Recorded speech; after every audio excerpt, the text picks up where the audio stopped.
জর্ডানের বিপক্ষে আর্জেন্টিনার জয়ে ঢাকা বিশ্ববিদ্যালয়ের টিএসসি এলাকায় উচ্ছ্বাসে মেতে ওঠেন হাজারো সমর্থক। ম্যাচের শুরু থেকেই বড় পর্দার সামনে জড়ো হন আর্জেন্টিনার ভক্তরা। নীল সাদা জার্সি, পতাকা আর স্লোগানে মুখর হয়ে ওঠে পুরো এলাকা। হাজার কিলোমিটার দূরে মাঠের লড়াই, কিন্তু উন্মাদনার কেন্দ্র যেন ঢাকা বিশ্ববিদ্যালয়ের টিএসসি।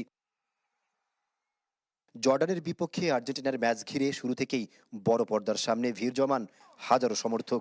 নীল সাদা জার্সি, আর্জেন্টিনার পতাকা আর মেসি মেসি স্লোগানে মুখর হয়ে ওঠে পুরো টিএসসি এলাকা। ম্যাচের ১৯ মিনিটে জিওভানি লো সেলোসের গোলে এগিয়ে যায় আর্জেন্টিনা।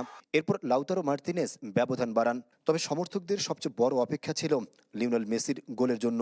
বদলি হিসেবে নেমে দ্বিতীয়ার্ধে দুর্দান্ত এক ফ্রিকিকে দলের তৃতীয় গোল করেন আর্জেন্টিনা অধিনায়ক। আর সেই গোলেই উল্লাসে ফেটে পড়েন টিএসসির জড়ো হওয়া ভক্তরা। অনেক এনজয় করেছি, মেসির free kick, classic free kick দেখতে পেরেছি। বড় দল আসুক, সমস্যা নেই, আমরা তো চ্যালেঞ্জ নিতে একদম ready. Oh my god, I can't explain this. মানে মেসি আসার পরে মনে হয়েছে যে এখন মানে 7-8টা গোল হয়ে যাবে।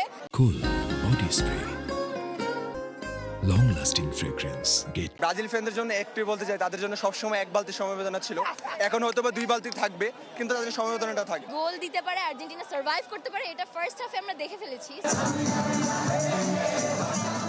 শেষ বাঁশি বাজার সঙ্গে সঙ্গে আনন্দের বিস্ফোরণ ঘটে পুরো এলাকায়। কেউ নাচে গানে মেতে ওঠেন, কেউ প্রিয় দলের পতাকা হাতে বিজয় মিছিল বের করেন। টিএসসির পাশাপাশি মহসিন হল মাঠ এবং বিভিন্ন বেসরকারি বিশ্ববিদ্যালয়েও একই চিত্র দেখা যায়।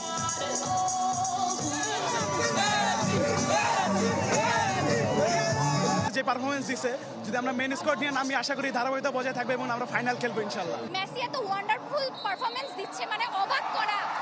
আরেকটা গোল দিয়ে দিতে হয়তো। সমর্থকদের অনেকেই বলছেন বিশ্বকাপে আর্জেন্টিনার ধারাবাহিক জয় তাদের মধ্যে নতুন আশার সঞ্চার তৈরি করেছে। প্রিয় দলকে সমর্থন জানাতে টিএসসি যেন পরিণত হয়েছিল এক টুকরো আর্জেন্টিনায়। এখন তাদের অপেক্ষা পরবর্তী ম্যাচের, যেখানে আবারও একই উন্মাদনায় প্রিয় দলের পাশে থাকার প্রত্যয় সমর্থকদের। আহমেদ সোহাগ, চ্যানেল 24, ঢাকা।